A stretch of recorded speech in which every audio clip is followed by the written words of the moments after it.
Well, Buenas how are noches, you today? buenas noches, bienvenidos a todos. Un espacio más de vida plena. Hemos estado trabajando este libro que se llama Los 5 secretos para el éxito financiero de Craig Hill. Y hemos estado trabajando a través de varios lunes y nos hemos estado conectando. Y hoy vamos a trabajar la penúltima serie, la penúltima clase de esta serie, y para que después pasemos a este otro libro que se llama La Escuela de Negocios de Robert Kiyosaki. Mm, Todos estos conceptos los estamos trabajando a la luz de principios espirituales que están consignados en la Biblia, consignados en el Talmud, que es sabiduría judía, en el Tanaj, en el Midrash, que son documentos y libros que recopilan la sabiduría judía.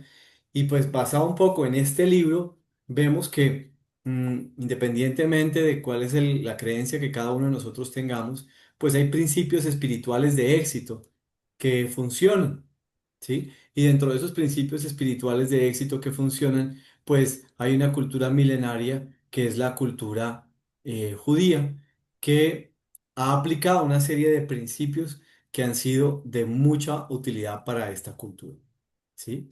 Entonces, hoy estamos viendo construir para 2 generaciones. En el tema que nos ocupa el día de hoy, pues tenemos que hacer un recuento de lo que hemos venido trabajando sobre los diferentes momentos que hemos tenido. Primero hablamos de construir a través de la mayordomía y hablamos de un presupuesto y hablamos de 5 tarros para construir nuestra riqueza. Y uno de los tarros más importantes que hablábamos ahí era el de inversiones. Después pasamos a un tema de construir a través de la visión y hablábamos de la importancia de no centrarnos solamente en la provisión, sino en la visión, entendiendo que la provisión es lo que viene para la visión. Después hablamos de el principio de la multiplicación y este principio de la multiplicación lo trabajamos en 2 partes. Una parte donde hablábamos de cosas que se multiplican y en la otra parte hablamos de personas que se multiplican. ¿Mm? En la sesión del lunes pasado hablamos sobre construir anticipando los ciclos económicos. Tuvimos un invitado especial, Víctor Hugo Hoyos, que estaba por parte del Ministerio de Finanzas Crown, Principios Financieros Crown. Y hoy vamos a ver sobre construir para 2 generaciones. Construir para 2 generaciones que se conecta con la ley 21 del libro Las 21 leyes irrefutables del liderazgo. La ley número 21 de las 21 leyes irrefutables del liderazgo de John Maxwell es la ley del legado. ¿Mm? Cuando pensamos en esto, pues lo que recuerdo es que Dios pensó desde el principio en las generaciones. Formó a Adán y a Eva y les ordenó multiplicarse. Llamó a Abraham para levantar una generación que honrara a Dios y sus principios. Y envió a su Hijo para que, entre otras, nos uniéramos a los judíos, los que no somos judíos, a través de Jesús para la bendición establecida en Abraham, Isaac y Jacob. Bueno, pues aquí es importante hablar sobre una pregunta que casualmente muchos de nosotros nos hemos hecho. ¿Mm? ¿Cómo puedo yo ver el largo plazo en la vida y el legado que le voy a dejar a mis nietos cuando mi familia vive momentos de incertidumbre, inestabilidad o desafíos inmediatos?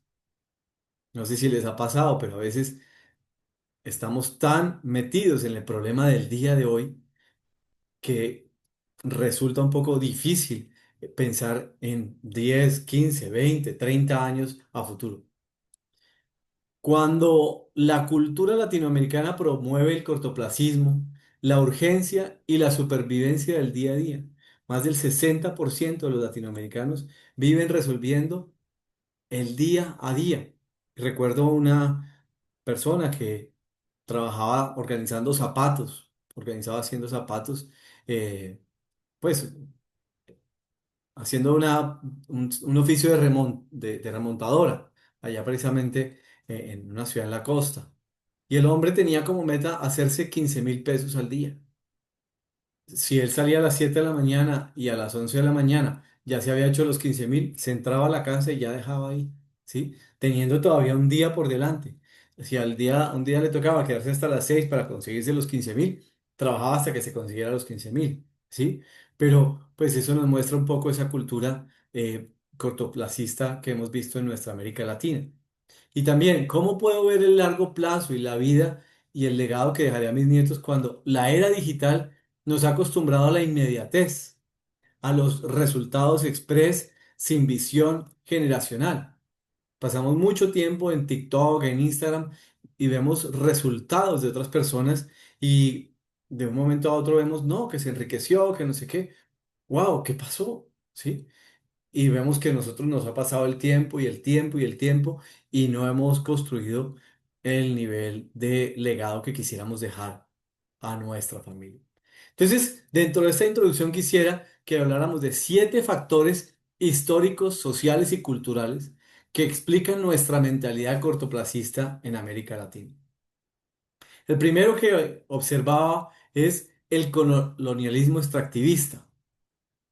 En los primeros siglos de la colonia, de 1400 en adelante, el modelo colonial español y portugués estaba orientado a extraer los recursos rápidamente, no en construir una civilización duradera, ni una riqueza local. Esto impuso una mentalidad de sacar lo más posible en lo menos, en el menos tiempo posible. ¿Y qué podemos ver? Que durante la colonización, minas como Potosí, donde está Bolivia actualmente, eran explotadas con una visión cortoplacista para enriquecer a la corona, dejando en la miseria y devastación local eh, pues a los que vivían aquí en esta región. ¿Mm?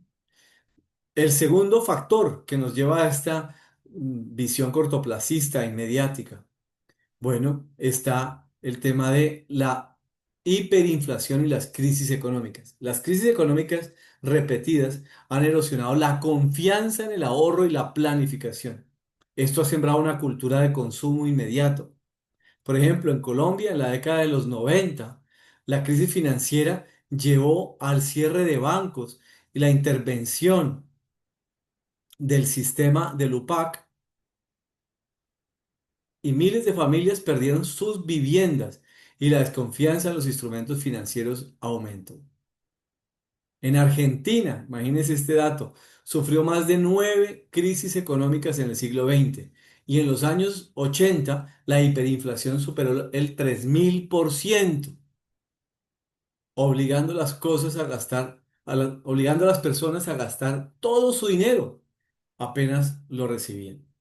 El tercer factor que nos muestra esta mentalidad cortoplacista e inmediática o de inmediatez es la inestabilidad política crónica, los golpes de Estado, regímenes militares, cambios de constituciones y falta de continuidad han forzado una mentalidad de incertidumbre. Aunque Colombia no ha sufrido golpes de Estado en las últimas décadas, la guerra interna y el conflicto armado han generado mucha incertidumbre sobre el futuro.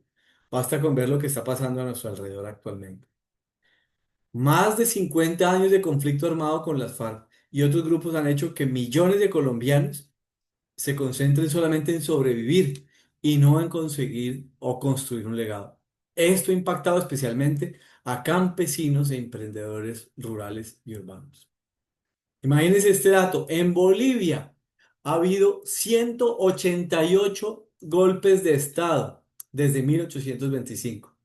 Esta inestabilidad política promueve la lógica de sálvese quien pueda. Hay un cuarto criterio o una cuarta razón por la cual se fortalece esta cultura cortoplacista. Es la educación sin enfoque en pensamiento estratégico. El sistema educativo tradicional en América Latina no nos forma en el pensamiento financiero ni en la visión de largo plazo. Premiamos la obediencia y la memorización, no la planificación. Según los resultados de las pruebas PISA de 2018, Colombia ocupó el puesto 58 entre 79 países evaluados, o sea, como siempre, en la cola en estos temas. Lectura, matemáticas y ciencias. La comprensión financiera y el pensamiento estratégico son aún más deficientes en estas pruebas. Quinto factor de la mentalidad cortoplacista de nuestra región, la cultura del clientelismo y la dependencia estatal. Creemos que cada 4 años estamos esperando que caudillo nos va a cambiar la vida. Los favores políticos, subsidios y la lógica del dame algo ya han suplantado la cultura del esfuerzo prolongado y la inversión con visión de futuro. Por ejemplo, los programas sociales como Familias en Acción han sido criticados por convertirse en herramientas clientelistas en épocas electorales, más que en palancas sostenibles de superar la pobreza. Y no yéndonos tan lejos, en Venezuela, el modelo del Estado benefactor generó una dependencia generalizada a los CLAP, que son estas cajitas de comida subsidiada, deteriorando la cultura de la previsión, del trabajo autónomo, del emprendimiento. Sexto factor importantísimo que detiene el desarrollo de una mentalidad a largo plazo, pues es la influencia del pensamiento mágico religioso sin responsabilidad. Una cosa es creer en Dios, pero otra cosa es tener unas supersticiones todas raras de nuestra cultura. Existe una espiritualidad como descontextualizada que nos lleva a esperar soluciones milagrosas sin sembrar trabajo con visión. Es como ver prácticas como prender velas, usar estampitas, repetir frases de fe para atraer el dinero, sin construir presupuestos ni adoptar disciplina financiera. Lo vemos en prácticas como el Dios proveerá o jugar a la lotería masivamente en países como México, Colombia y República Dominicana con una esperanza única de progreso. Y el último factor que nos mantiene en esta mentalidad cortoplacista es la desigualdad social y la percepción de movilidad como algo imposible. Cuando no creemos que podemos avanzar, las personas nos enfocamos solamente en el presente. Como resultado, falta de planificación, baja inversión en el futuro. Por ejemplo, Colombia es uno de los países más desiguales en América Latina. El coeficiente de Gini es el que mide la desigualdad entre naciones y se mantiene muy alto, en el 0,54. Eso es de 0 a 1. Entre más cercano a 1 hay más desigualdad. La movilidad social es limitada. Según el DANE, el 70% de los hijos de padres pobres siguen siendo pobres. Hasta aquí no quería como entristecerlos.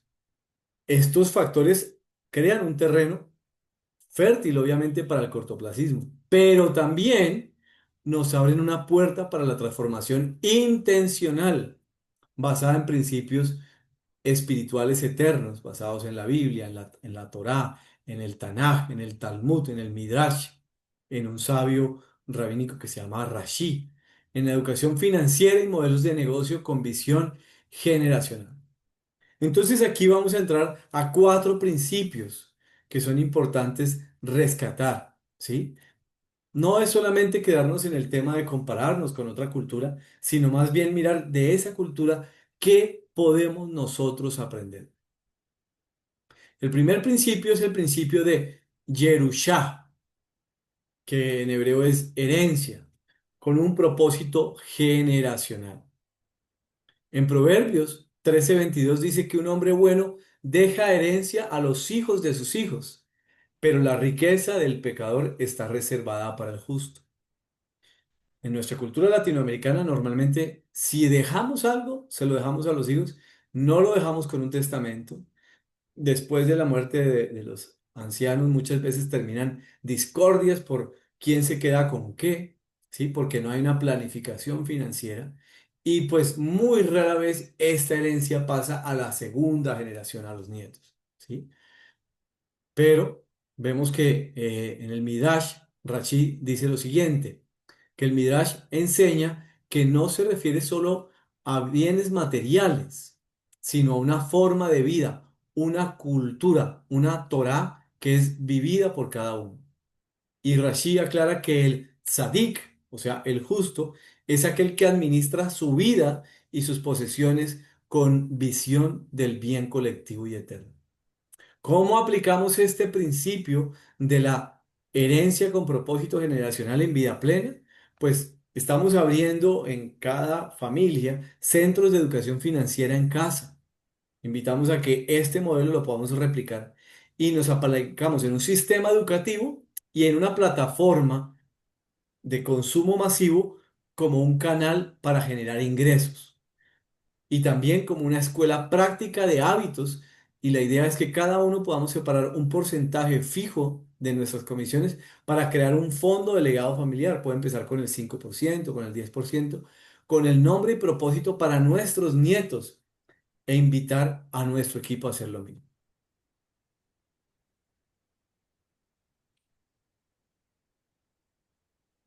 Santi, Adelante, mi querido John. yo quiero este, aportar algo del fenómeno que pasa en Sudamérica. Ujú. En Sudamérica, ¿por qué los pobres son más pobres? Porque los gobiernos quieren que el pobre dependa del Estado y el Estado suministrarle los alimentos, beneficios. ¿Para qué? Para mantenerlo siempre gobernado, siempre bajo el yugo del Estado. Entonces el pobre se acostumbra a eso. Mira que, con todo respeto, aquí hay venezolanos.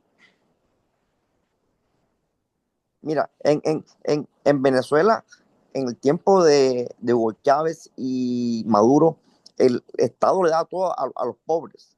Y por eso Hugo Chávez Frías movía masas y tenía al pueblo desolado porque le daba todo, los acostumbró hasta un límite de la vagancia y dependencia del Estado. O sea, a la fuera. No trabajaban por ellos, sino trabajaban porque el Estado dependía de ellos. O sea, ellos dependían del Estado y se acostumbraron a no trabajar. Así Y es, eso, y eso es lo que pasa con, con lo que tú comentabas ahorita, así es. Y que debemos, precisamente eso es lo que estamos aprendiendo, amigo John. Cómo reemplazar esa mentalidad cortoplacista, paternalista exactamente, y de dependencia del Estado. Y da pie perfectamente para hablar del segundo principio, ¿sí? exactamente, El principio de Arevut, que significa responsabilidad social colectiva. Aquí hay algo hermoso que está en un texto sagrado que es el Talmud. Dice, Kol Yisrael Arevim Sev Baseh. Todo Israel es responsable uno del otro. Y aquí es importante empezar a pensar que no solamente es la mentalidad cortoplacista la que nos hace daño, sino la mentalidad individualista, ¿sí? Realmente, si queremos aprender de esta cultura y de estos principios, nuestra idea es que trascendamos a lo comunitario. El bienestar del otro, incluso de una generación futura, es mi responsabilidad. No es suficiente pensar, ya hice lo mío. Lo mío es asegurar lo del otro, incluso si no ha nacido. ¿Cómo aplicamos este principio de la responsabilidad colectiva generacional en vida plena? Construimos una comunidad dentro de nuestro equipo en red que trabajamos con el lema Nos levantamos juntos. Y el objetivo principal es que podamos todos conquistar, disfrutar una vida plena y abundante. Implementamos círculos de ayuda financiera, mentoría entre generaciones, jóvenes que enseñan lo digital, adultos que enseñan principios y se crea una cultura de equipo.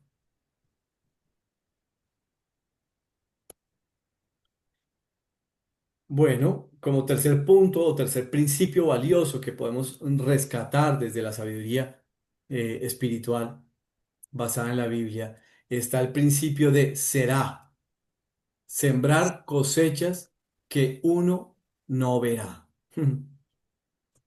El mejor momento para sembrar un árbol era hace 20 años. El segundo mejor momento para sembrarlo es ahora mismo. En el Salmo 126, 5 al 6 dice, los que siembran con lágrimas, con gozo segarán. Aunque lleva la semilla llorando, volverá con alegría trayendo sus gavillas. Y aquí es interesante ver este eh, tema del Midrash, que dice que el acto de sembrar sin ver cosecha inmediata es uno de los actos más perdón, es uno de los altos niveles de fe. El acto de sembrar sin ver cosecha inmediata es uno de los más altos niveles de fe. Implica actuar en el presente con fe absoluto, en el fruto que será para otros. Actuar en el presente con fe absoluta, en el fruto que será para otros. ¿Cómo aplicamos este principio de sembrar para cosechas que uno no verá en vida plena?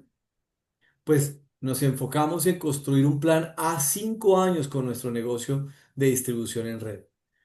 No solo para ganar dinero en el día de hoy, sino para formar nuestro carácter. Usamos cada meta mensual como un acto de siembra, disciplina, seguimiento y formación. Medimos nuestro progreso, no solo de los resultados. Haz- Hacemos que cada inicio de mes sea una siembra y cada fin de mes una reflexión.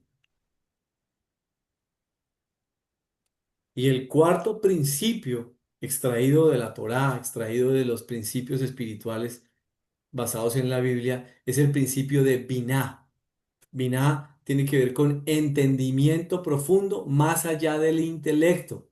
Hay personas muy, muy inteligentes que no son sabias, pero este entendimiento tiene que ver con entender con la mente y con el corazón. En Proverbios 2:2 dice, inclina tu oído a la sabiduría y tu corazón al entendimiento. Este entendimiento es biná. Dice el Talmud que el sabio es el que aprende de todos y actúa con discernimiento.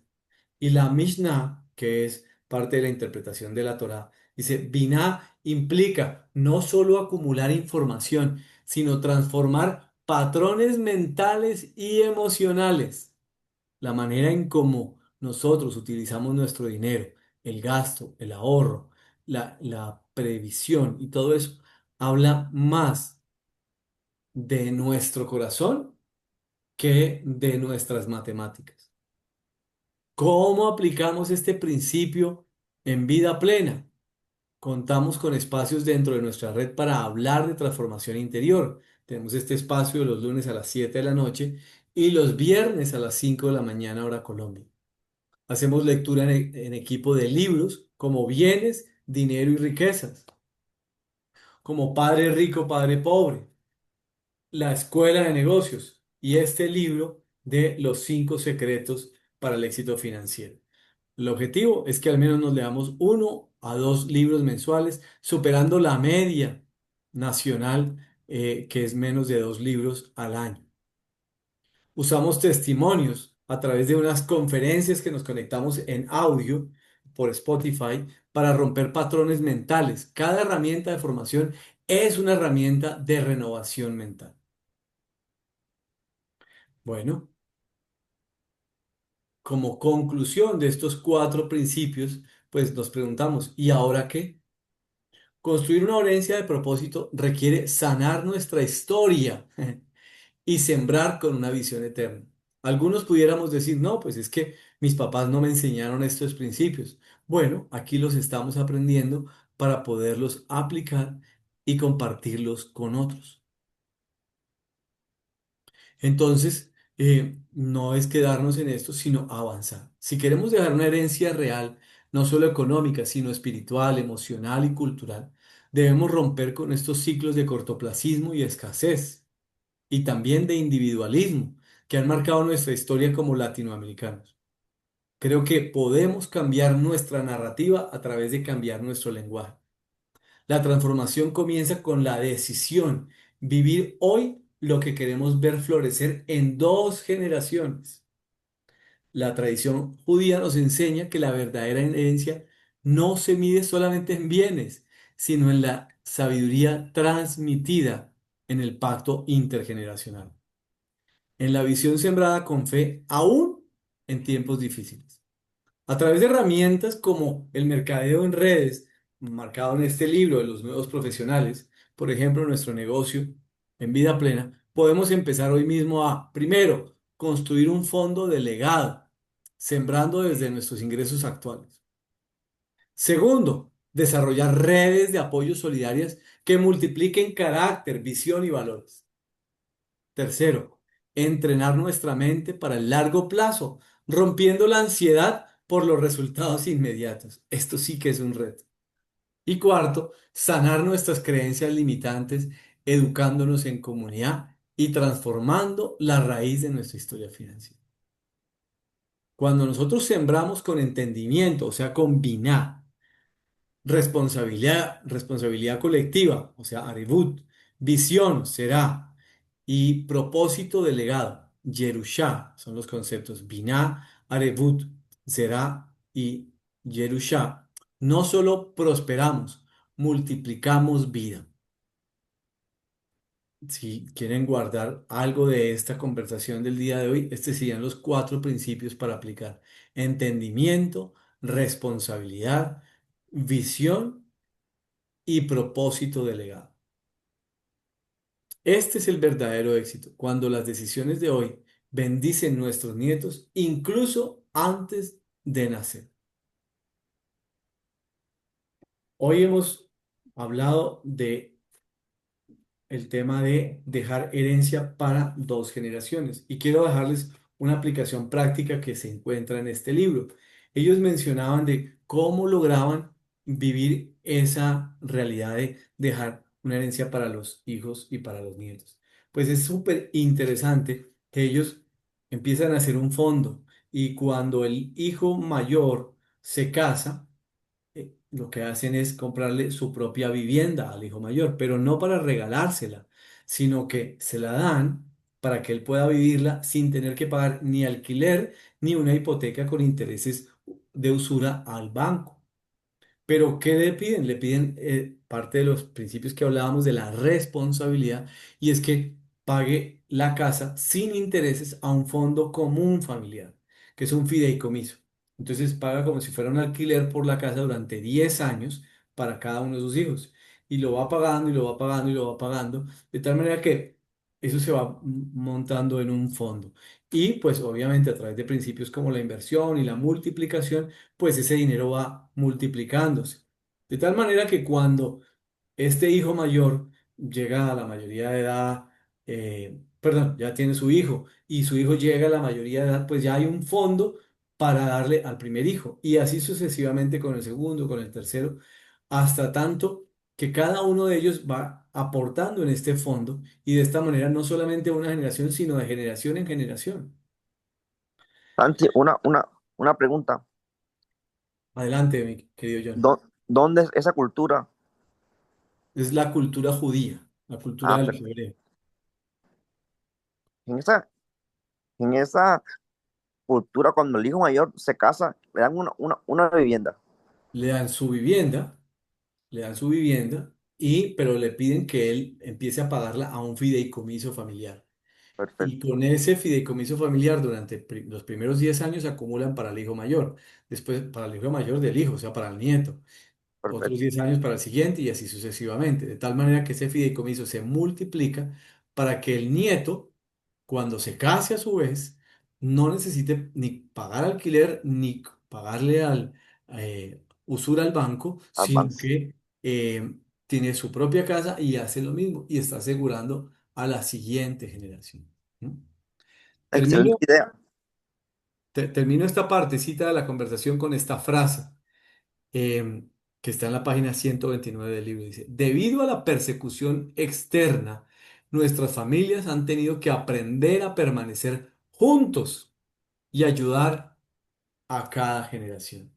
Debido a la persecución externa, nuestras familias han tenido que aprender a permanecer juntos y ayudar a cada generación.